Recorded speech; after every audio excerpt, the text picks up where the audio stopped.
Well, welcome everyone. My name is Warren Kus and I am the High Brass Product Specialist for Buffet Crampon USA.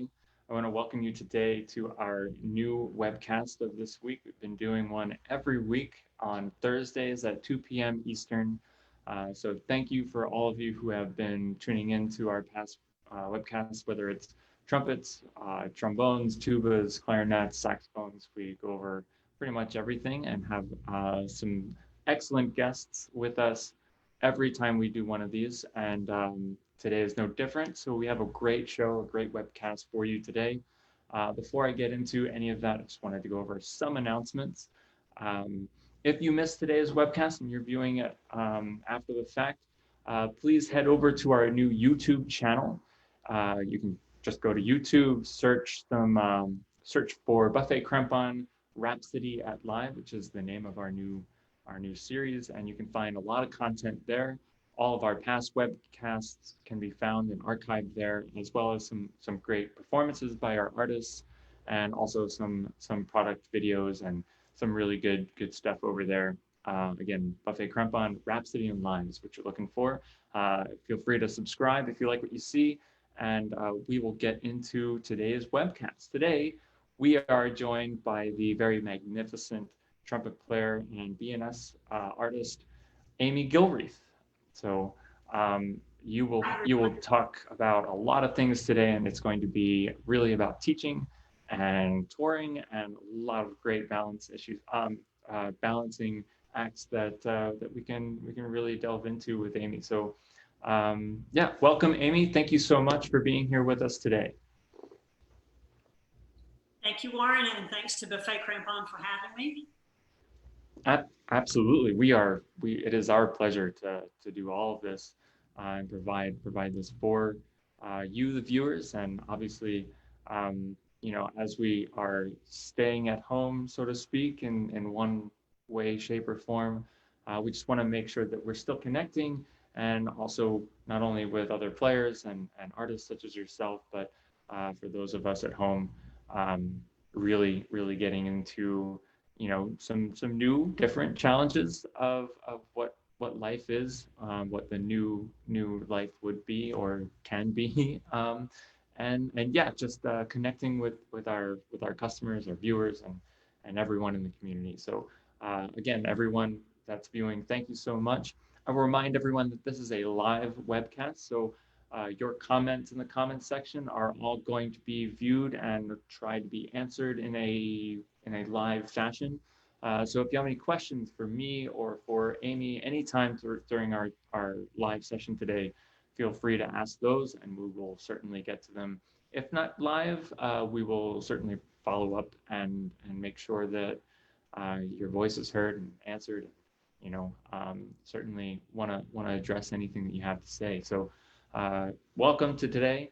And yeah, Amy, so tell us a little bit about yourself, about what you've been doing nowadays, and yeah, just give us a little bit of an overview of you. Who is Amy Gilreath?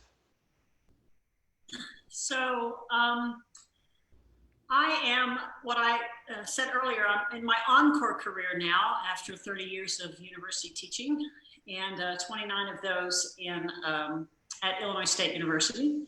And I did my undergrad in music education at Eastern Kentucky University and did my master's and my doctorate at the University of Illinois.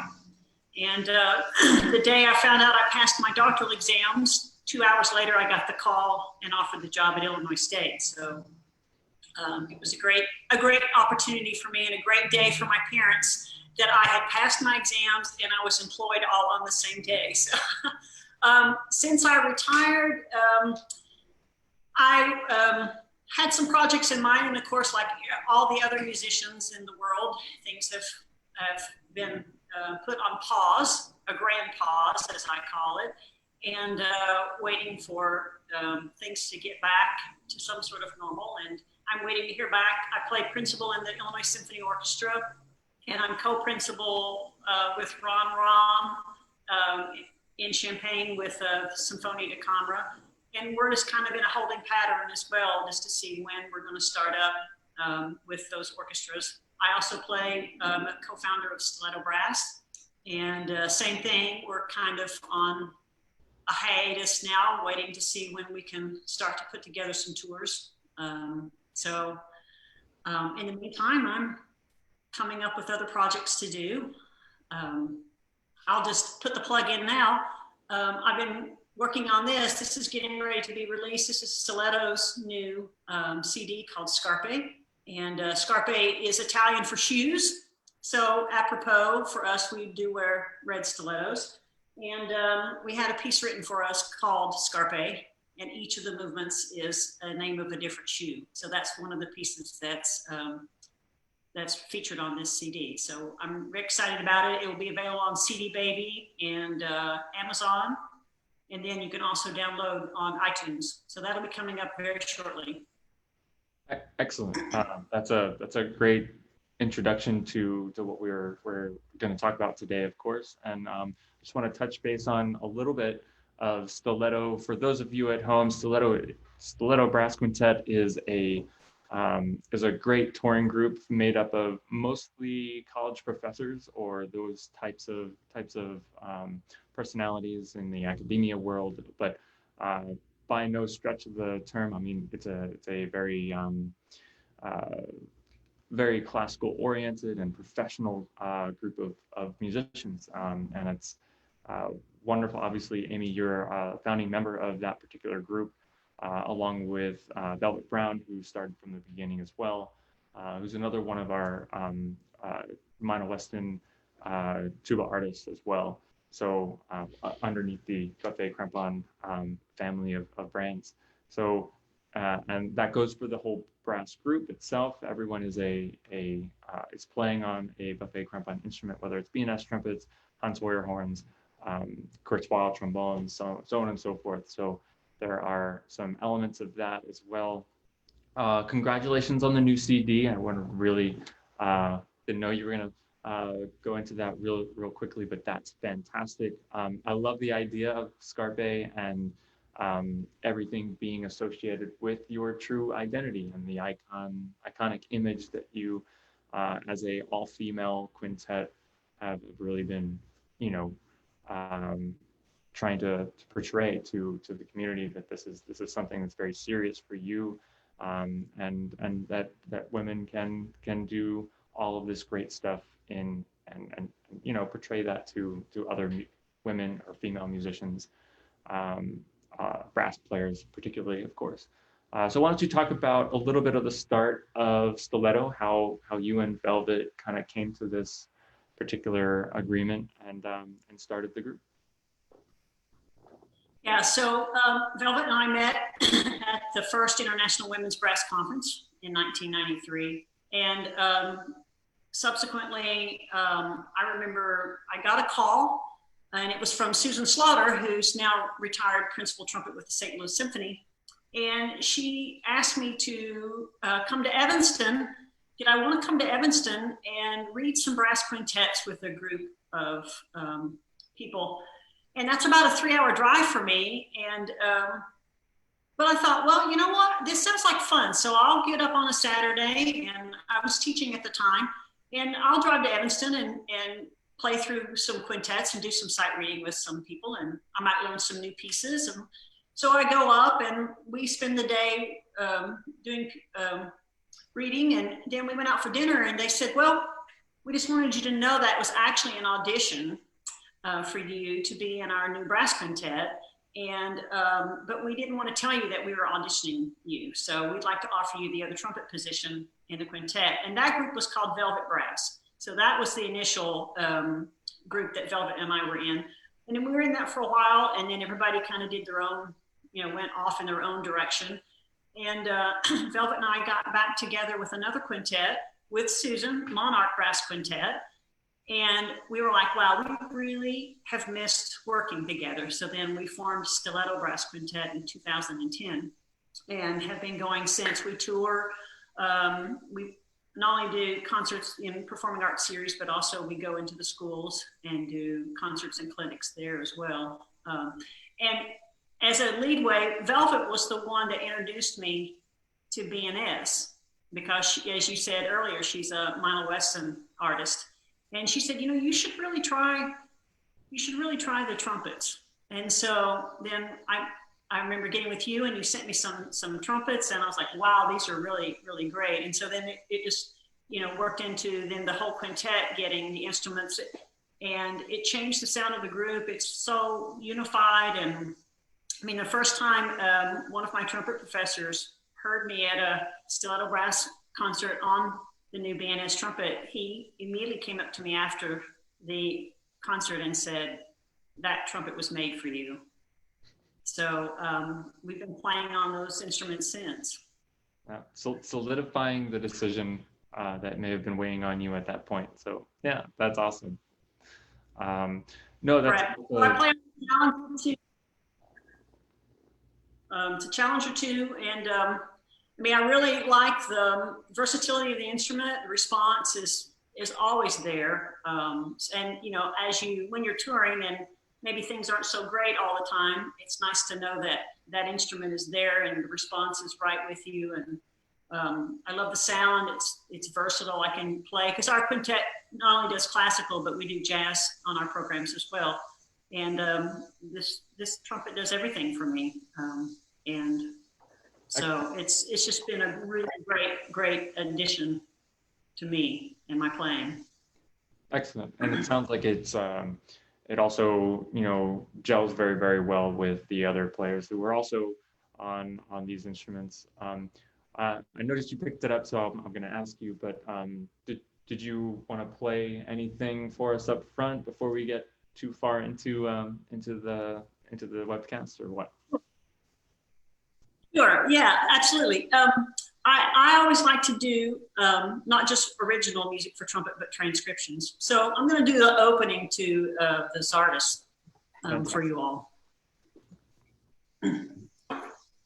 So again, it's internet and microphone. So bear with me here.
Bravissimo. No, that's very. Thank you. The cicadas outside the window decided to sing much louder as I was playing. So I don't know if you heard that accompaniment, but it actually was kind of a cool effect here from my end. No, they came to listen. Yeah, that was really great. Thank you so much. Everyone's kind of. I was going to say, as you can tell, it's very versatile. I can do whatever I want to with the instrument, and I going to respond for me. So it's really, as a performer, to have that security is a very nice feeling, and to know that you can be that versatile on the instrument. So. Excellent. Well, it seems like you are very, you are very, very comfortable on that particular segment and stuff, and it obviously sounds that way. So thank you so much for indulging us. And it seems like everyone's liking it, and you've got several different likes and loves and hearts and stuff like that going off. So it's fantastic. Thank you so much for joining us today. For everyone at home. Seems like there's a few shout outs from within Buffet Crampon as well. Our Southeast Division Manager has chimed in just saying, thank you for joining us today, and saying things sound great and everything. Also, Ben Myers, who I don't know if you remember, but we went to Michigan with Ben to get into schools and stuff like that. And he has chimed in just saying, hope you're well, and sounds great, obviously. So thank you so much for joining us, everyone.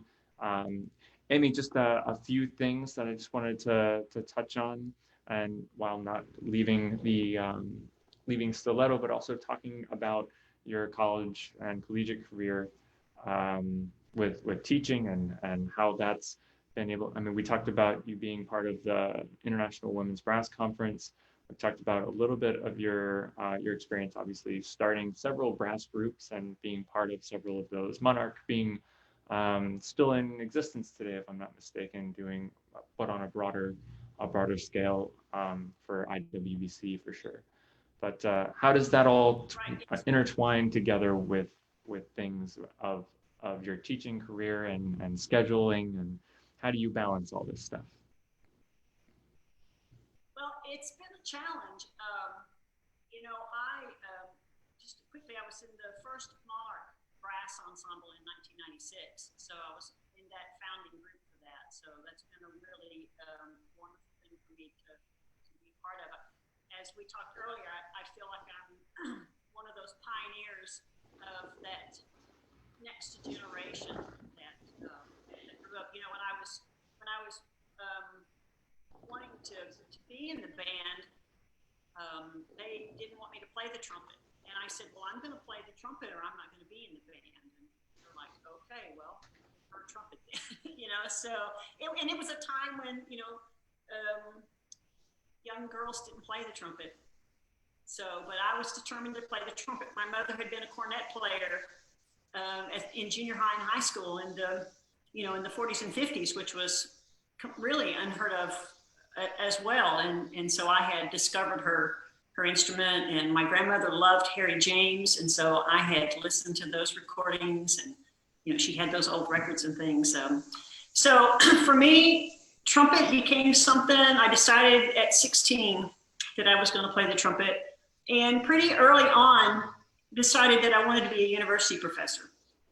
I like the idea of giving back. And the thing with being a university professor, I found out, was I could still have a performance career and teach and do all the things that I wanted to do as a player as well. But then that idea of still giving back and that, helping that next generation or those next generations. I've been teaching long enough that now, I'm seeing my students and their students, and it's kind of become a full circle thing, which has been really, really fun to see. But again, you have to balance it. My days when I was teaching were very long. I got up, first thing, and I did my whole warm-up routine before I would go to school every day. And then I would teach 5 days a week, sometimes 6-7 hours a day. And then come home. I got really great at eating in the car to go to my next rehearsal, because I played at one point I was playing in 4 orchestras, and I had to stop that. It was just too much to do. So I whittled it down to 2 in Stiletto. Setting up the tours, all the Stiletto tours. I had to be very, very meticulous about my time and scheduling and making sure that I had time to practice myself And because, you know, one of the things I always told my students, I'm never going to ask you to do something that I can't do myself. I'm never going to ask you to practice something that I'm not going to practice myself. So you have to stay on top of your game. So my days usually went to about midnight, 1 o'clock every day. Now that I'm retired from teaching, that has eased up some. But I still don't know what my encore career is going to be like because things came to a grinding halt, you know, so I'm still don't know yet where my schedule will be once things start back up again. But it is a balancing act. And, you know, for me, practicing, making sure I'm doing fundamentals every day, you know, the Arvin's books stayed out constantly by my table, by in my practice room, and the Clark Technical Studies, Chickowitz Studies. Since I got a lot more time on my hands now with all of my concerts being, I wanted to maybe make some people aware. This is one of my little discoveries, is the Charlier complete method. And in this book is a whole different set of etudes, which are just wonderful. So I've been working out of this book since the lockdown, and then the Saint Jacome method book, and then I probably will destroy the name, the Farquhar. I started working out of this one too, just to do something different, you know, and to have some different challenges, and so it keeps things fresh. For me, I feel very blessed because I get to do something that I love. Every day, my job was to go in and do something that I love to do, which is make music and teach. So it's been great. You know, the touring, it's a challenge to practice when you're on tour. I have invested in, I don't know how many practice mutes to figure out something that'll work. And same thing with, an investment in just cases, like what's going to work on the airplane that I can take on and not have to worry about getting stopped and saying you have to check your instruments. So you know, there's always those little things that maybe you don't think about, but you know, making sure I warm up every day, and that I do my practice routine every day, keeps me on top of it. So it's a balance. It's like a juggling act, you know, and it's like I always say, remember the guy that always kept the plates spinning on those sticks, you know, and he's going around and he's running and he's keeping the plates going. That's how I feel like my life was. No, that's beautiful. I like a few different things, and you kind of answered all of my follow-up questions all at once. Oh, sorry. No, that's perfect. That's perfectly great. So some things that I love the Encore career that you like to call it. So that's fantastic. I also like I like that you have specific things that you're doing nowadays that are keeping you engaged and you know, on the horn and challenged and challenging yourself on the Saint Jacome and the new Charlier supplemental guides and stuff like that. Is so good and great. What I guess, as far as going from, you know, teaching, or what you would assume is a regular routine, you know, you get up in your own home, going to work, or maybe you practice before you go into your classrooms and start teaching and whatever. That's like a regiment that I think we all can kind of get used to. But when you leave that atmosphere and go into touring, what helps you continue that routine? Do you still try and emulate what you do at home as much as possible, or is it something different to help you maintain? Yeah, as much as possible. I mean, sometimes when you have to leave the hotel at 7 a.m., you're probably not up doing your practice routine before that. So, you know, on those days, I mean, I actually, every once in a while, try to just pick up my trumpet without doing my practice routine and just start performing. Because there's going to be those days when that's going to happen. I learned this through one of my teachers away from school was Vince DiMartino. And I went back, when I went to Illinois, I went back to Kentucky for a summer so that I could study with him.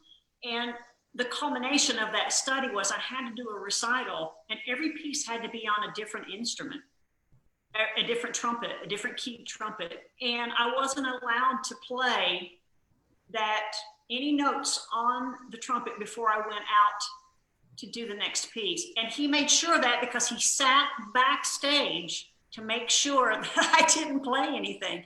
So I went from piccolo to B flat I mean, every piece was different. And he taught, it was like, okay, and you just have to look at it and go, okay, it's piccolo trumpet.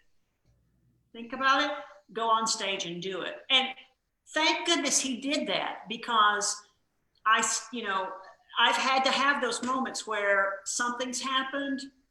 I was touring with one year with Dallas Brass, and the bus broke down, and it was before cell phones. And we actually got to the hall, literally went off the bus and onto the stage. And I, thank you, Vince, for having me have to do that. And so that's a challenge for me that I do for myself, to just look at the instrument and go up and then just start playing. So absolutely something to try, because you never know. You never know when something's going to break down and you're going to be late. Last year, we had a really bad snowstorm, and myself and the principal flute player in the orchestra, we were trying to get to Springfield, which is an hour and a half from here. It took us 3 hours to get there. They held the concert till we got into the hall, and we literally walked on stage, picked up our instruments, walked on stage, and started the concert. So again, I'm going, thank you, Vince, for making me have that challenge, and something that I continue to do for myself. So word to the wise on that one. Yeah, no, I love that idea. Prepare for being unprepared. Yeah. Right. Yeah, and it was a hard program too. So luckily they switched. There was a string piece for that program, and they switched and put the string instead of putting the opener first. But still, it was a really difficult program, and you just have to go, okay, it is what it is, and here we go, and just strap in and just go. Excellent. So yeah, we went over a few things, basically the differences between, being a regiment and, what your experience is being on tour. Whether it's a week or a 2-week period of time, you're still trying to emulate what you can do at home as best as you can. And when you're at home, to try and emulate some of the things that you might come across live on a gig at any particular moment. What about, I know we talked about having some particular practice techniques that you might have some tips about in terms of just general teaching, or maybe even for those of us who are on the road, or even nowadays when we're at home with multiple people in the house, maybe it can emulate the same atmosphere as being in a hotel room, something like that we can all benefit from, like practice mutes and stuff like that. Maybe they're not the best solutions, but they're like, what have you seen being beneficial for that? Well, for practicing, one of the things that I think for me really changed my idea about practicing was a book I read called The Perfect Wrong Note. The Perfect Wrong Note by William Westney. And in this book, it talks about making the mistakes, and it's okay, and how to keep the emotion, not to get emotional when you practice, not to get frustrated, not to get upset if things don't go right, those kinds of things. And I know, when you have other people in the home and everybody's kind of been stuck, that idea of the frustration, and it's just, you just have to forget about it, and keep the emotion out of it, keep the emotion in your playing. But if something doesn't go right, to just go, okay, well, that didn't go right, and ask yourself, where did it happen? I mean, be very specific about not just even in that section, but the exact measure or the exact notes. Was it this note to next, or was it 3 notes? I mean, being very specific about where the problem was, and then what caused the problem, and then ask yourself, how do I fix it? So when you're doing those things, I find that my practicing has become very efficient. I get a lot more done. I don't get frustrated about things because I try to keep the emotion out of it. And I'm just asking myself those 3 questions. Where was it? Why did it happen? And how do I fix it? And as you know, there's days when I go, wow, I wish I wasn't an adult anymore, because it'd be nice to be a student again where I had all that time to practice. And so, you know, but obviously that's not the case, but it's to become very efficient with it. And I practice now in shorter amounts, shorter time, and I'm finding that that has helped my practice as well. I try to go no more than 45 minutes, and then I take a break, and then I'll come back. Or I do things like I'll just walk into my practice room and pick the instrument up and play for 10 minutes, put it down and go away, and then come back. Again, that idea of, can I just automatically make it happen if I have to right away? And so it's, you know, then I end up actually practicing more than if I had sat down. I get more accomplished that way than if I just sat down for a longer period of time. So I really highly recommend this book. It's really something. And when every time I read it, I was like, wow. Yeah, I do that. I probably shouldn't do that. You know, and it really just made me rethink how I practice.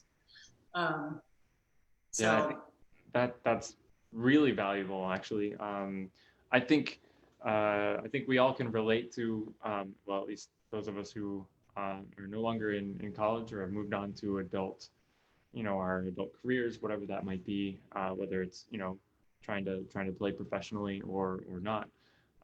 We all look back on the years that we had, you know, this ample amount of time that we just spent in the practice room and said, like, yeah, this is how it's going to be forever. And not knowing, Right. or not listening to those who were smarter and wiser than us.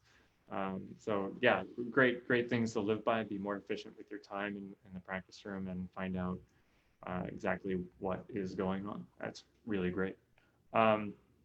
Cool. I wanted. The other thing, just can I just say the other thing quickly that I do is I do a lot of wind pattern things too. So when I'm practicing, I really try to rest as much as I practice. So I can still practice something, like if I'm working on a tonguing thing and it's not quite right. So instead of just pounding on my face all the time, then I do things like with the wind patterns or things like that, or listening for the sound of the air going through my instrument and fixing things that way. And so I'm still practicing, but I'm just not beating my face up like I used to do. Because I used to think, oh, practice means that it's on the face all the time. And as I've gotten older and wiser, I've realized there's other ways to practice that are actually much better. And so I'm constantly listening to my air, you know, especially for things like double tonguing and triple tonguing. If I hear something like, I'll just blow air through the instrument. I don't know if you can hear this or not, just. And then if I'm working on double tonguing, if I hear something like this, you can hear that the air isn't moving at all. So, you know, you can work on. So I can practice that way and I can get a lot accomplished and then go back to the trumpet and apply it with playing it through the instrument. So I do a lot of that kind of practice as well. Yeah, that's great. I know that usually I remember a lot of woodwind players doing that as well, but they don't use their air. They just kind of, you know, finger through things. Of course, their stuff is a lot more technical than maybe ours might be in terms of scalar patterns and stuff like that. But never mind all that. Just still similar concepts, right? Keeping your lips and saving your energy there while also still being very productive. Really great. One thing I wanted to ask you was some of these things that you maybe have been struggling with over time, or maybe did have a problem transitioning from one instrument to the next, or from one atmosphere to the next. We talked about atmospheres as far as like your studio versus hotel room while you're practicing. Can you give us maybe examples of where perhaps your equipment helped you do things better?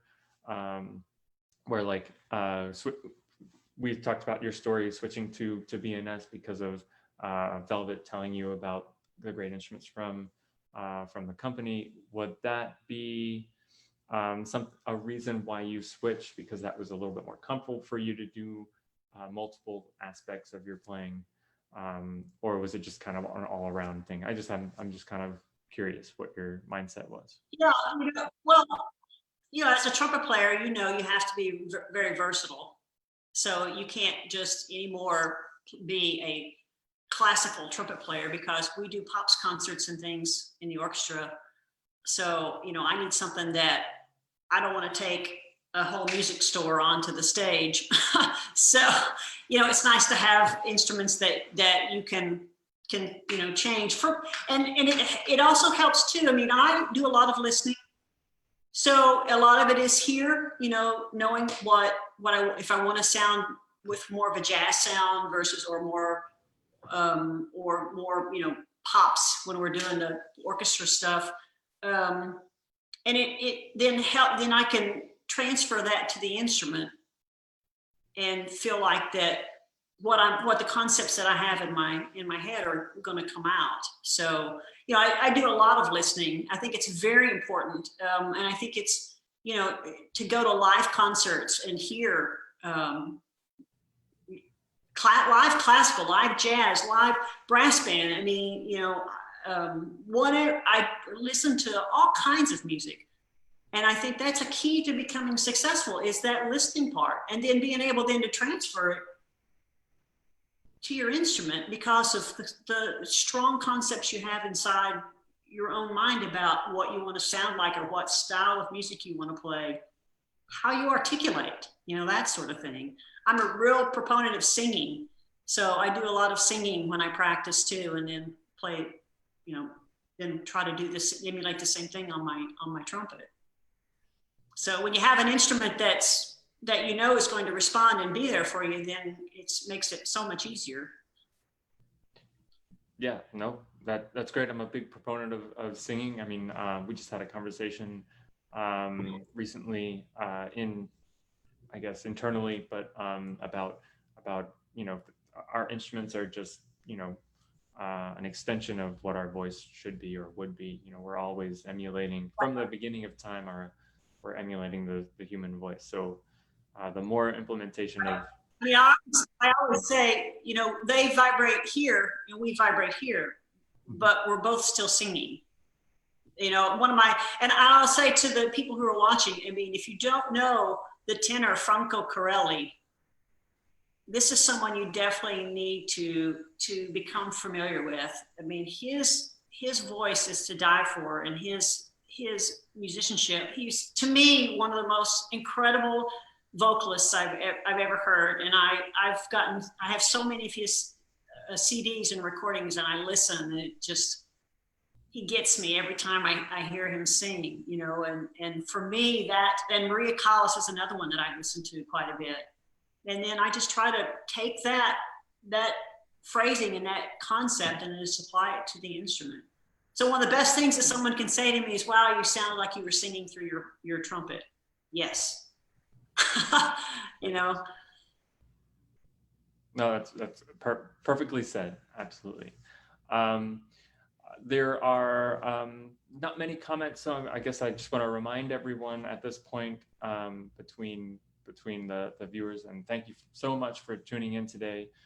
You've been listening to Amy Gilreath. She's a BNS trumpet artist. She's also the founder of Stiletto Brass Quintet, and she's also a fairly recently retired professor at Illinois State University.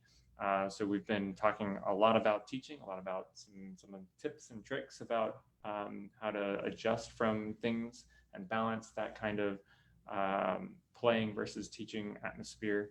And also, this is a live webcast, so please feel free to put your comments and or input or any kind of feedback that you want or any questions that you have for me or for mainly for Amy to answer right here live. And yeah, feel free because we'll try to get to everything we can. Um, One last little question for me that I just wanted to go into we talked about a lot of stuff. So the I know you're recently retired. We talked about your Encore career, which is fantastic. What are your plans once everything kind of gets back to some semblance of where we can perform in a regular way, or just your plans in general? What are your plans for your Encore career? So for me personally, because I still want to keep my hand in teaching, and so once things settle down, I'd like to start working on guest artist residencies at different schools or universities, and that way, I'm still able to teach and pass on my knowledge that I have acquired over all these years of playing and teaching, and do recitals, guest artist recitals would be something I would like to do more of. And I'd also like to, been pondering a solo CD, another solo CD. I did one quite a while ago. I'm way past due for a solo CD. So I'm pondering that and trying to think of pieces that I want to put on that future project. And then of course with Stiletto Brass, getting us out and touring again and getting into the schools, going into the school setting with younger students and giving back to those band programs is a big mission for us, and we really like to do that. So we just need to we're itching to, we all talk about how we can't wait to finally get back together and actually make live music again with each other. So as soon as things clear, I'm out the chute trying to put some things together for Stiletto Brass as well. So, for me, keep practicing. I mean, one of my heroes is Doc Severinsen, because, Doc still practices. And for me too, it's always about getting better and becoming that better musician, and that journey forward. And again, what a career, to have and to be able to just keep going. I just want my things to just keep going in this direction, for me, as far as my playing and becoming that better musician and that better teacher. And I'm very curious about stuff. It's, I've never worked out of the St. Jacome book. Maybe I'll try to do that while we're all on this hiatus. And let me tell you, the St. Jacome book is very difficult. So it's a nice challenge, so it's just to grow as a musician and to, I'm listening all the time to different kinds of music. It's really, I love it. I love discovering new things or new artists, or, hey, have you heard of so-and-so? No, let me go check that out, So if any of your listeners have any suggestions of maybe something that's kind of out there that is not well-known artists, I'd love to listen to them. And so pop that on the comments too for me. Absolutely, yeah. I love a few things you just said. That was awesome. You mentioned this earlier, but the full circle part of your teaching career, where you have students now also teaching, and like a second or third generation of students for you, and seeing their careers blossom, so to speak. That's powerful. I am super looking forward to and I think we all are, to a solo album from you, and that would be just delightful. So we'll all look out for that in the near future. So that's wonderful. I know we didn't talk about some of this stuff, but tying a little bit of your work with the International Women's Brass Conference and your ties. I know you're a huge advocate for, and we talked a little bit about just in general terms, but you're a huge advocate for this movement. Obviously, Stiletto Brass, everything you've done kind of points in that direction, indirectly, but I know it's huge for women brass players, and advocating for those kinds of uh, the positivity in terms of women being involved in music, and specifically for brass players. Um, can you talk a little bit about your experience? I know you want to talk specifically about someone, but you're a huge pioneer for that. Um, and talk a little bit about IWBC and your involvement in that. And then there's one last question from me from a listener. So. Okay. Yeah. So, I grew up in an era where a lot of times I was the only young woman in the trumpet section.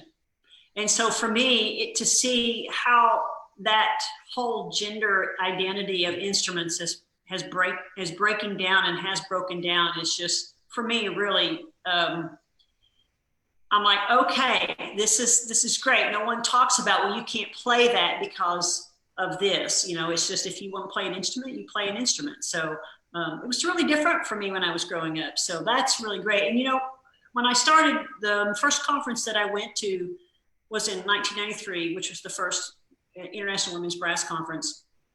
I didn't really know that there were that many women trumpet players out there. So then I go to this conference and I go, oh my goodness, I'm not one of just a handful. There's others out there. So for me, it was a big relief that it wasn't so much that I was, like I said, a handful of people, but there were others out there. I hosted the 2003 and 2006 International Women's Brass Conference at Illinois State University. I'm now on the board of directors for this organization. And of course, that was my connection with Susan Slaughter, who's has been a big mentor of mine. And I got to do subbing and offstage stuff with the St. Louis Symphony when Susan was principal there. So she's been a big mentor of mine, and I really, really appreciate everything that she's done for me throughout my career. But again, something that might not have happened had I not, hadn't she started the International Women's Brass Conference. So, we're working on getting young players involved in the conference as well, and has set up the competitions, the different competitions that's open for both men and women to be a part of, and it's just also being introduced to those people that I might not have known about. And I just recently found out, actually this morning, about a trombone player. She just passed away last week of COVID, unfortunately. She was 96. Her name was Helen Jones Woods, trombonist, and she was in a group called the International Sweethearts of Rhythm, and it was an interracial group that toured. I read during World War II, and so I learned about her this morning. I learned about Edna White, who was a cornet player, and about Clara Bryant, who was one of the first women. She actually performed with Charlie Parker and Dizzy Gillespie. And those are the pioneers, and through this International Women's Brass Conference, I've been able to learn about these people. And I didn't know Helen Jones Woods. And like I said, I found out about it today. So she's someone I'm going to look into and try to see if I can find some recordings of this ensemble. They toured this, not only the States, but also Europe for the soldiers. So, and that's the things that, International Women's Brass Conferences, they're, they talk about the pioneers. They lift them up so that we know who these people are, when I first heard about Marie Speziale, I was a freshman in college and went to hear the Cincinnati Symphony do Mahler 1. And I'm looking at the program going, oh my goodness, there's a woman in the trumpet section? This is fantastic, I was just so excited. And so now Marie and I are really good friends, and she's another mentor of mine. So it's a really important organization. And they've done a lot of great things to promote music, new compositions. Again, the solo competitions for young artists, and so I'm very proud to be on the board now and helping move this organization along into the the next generation of people. And my work with Monarch Brass has been important to me. And again, when I did some work setting up a couple of the Monarch Brass ensembles for the International Trumpet Guild when it happened in 2015, making sure that there were multiple generations in this group, because it's important that we keep introducing the next generation of brass players and put them in with the group and help them. So it's been really rewarding for me to be a part of that organization. Yeah. I've also been on the board of directors of the International Trumpet Guild. So I'm with the International Trumpet Guild. I did two terms with them on the board as well. So that's excellent. No, fantastic stuff. And for those of us who are viewing the International Women's Brass Conference, or the IWBC, is a wonderful event. I believe it's every 2 to 3 to 4 years. Happens every so often. It's not an annual thing, but it's a wonderful event. I've been having a privilege of going to the last few, as part of my responsibilities here at BNS, but also it's just wonderful to see all these, as Amy has already said, all these great women and men brass players get together. But it's a huge movement of advocating and helping the healthy and positive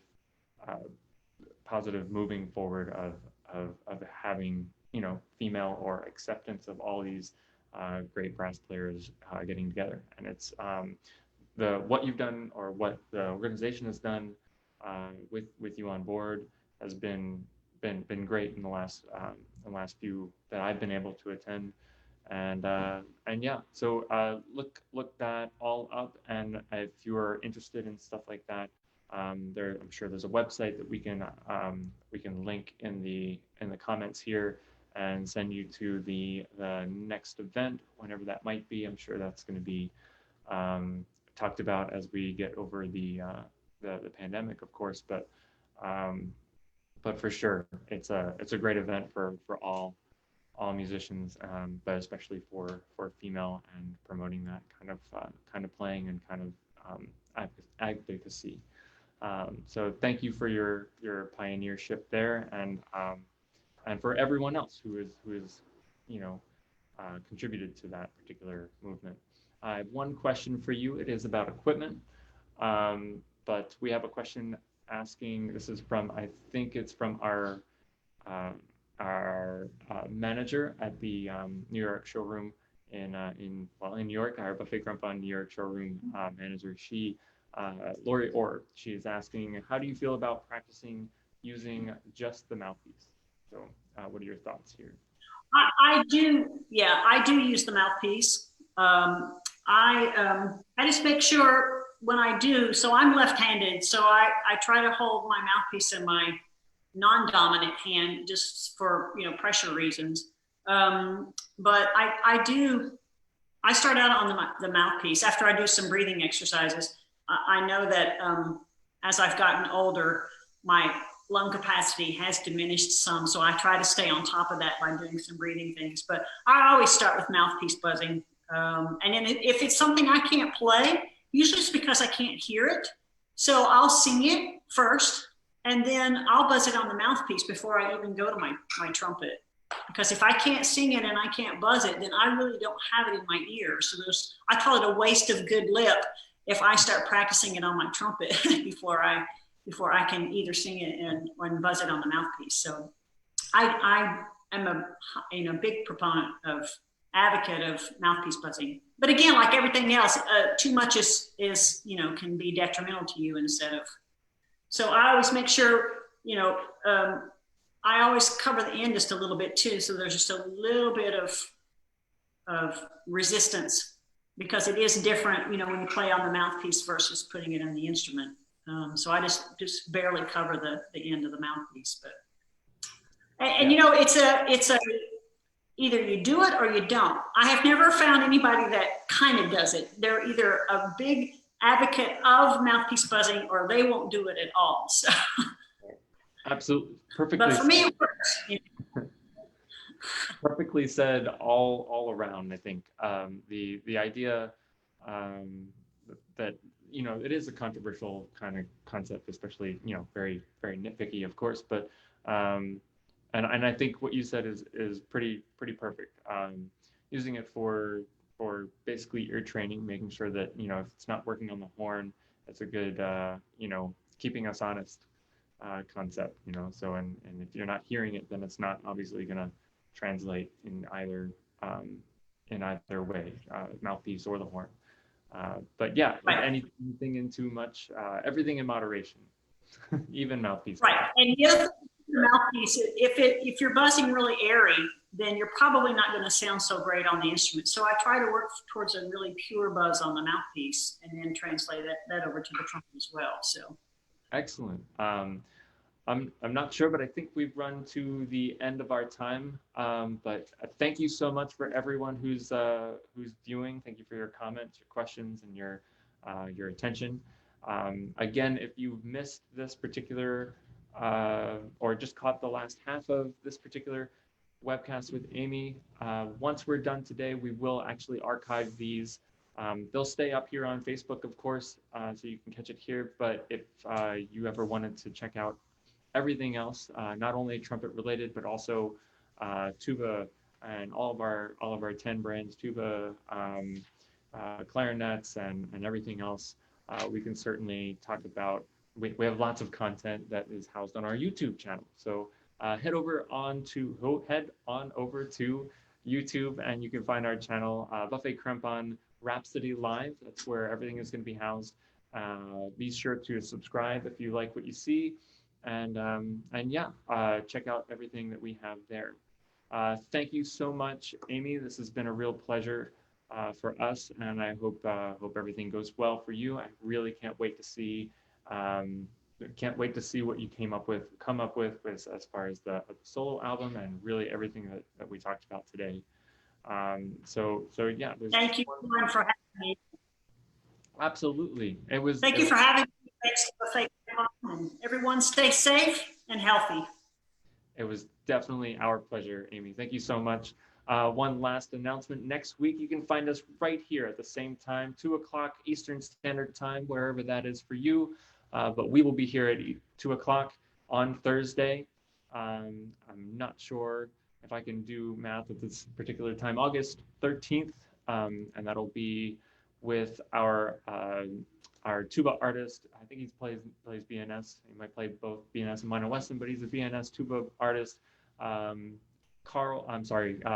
Carlson he's really great. He plays with the, or actually he's the tuba euphonium professor at Grand Valley State University. And that's going to be really great next week, again, at 2 p.m. Eastern Standard Time. And we will catch you all then. Thank you so much again, Amy, and thank you to all of our viewers. Thank you. Bye.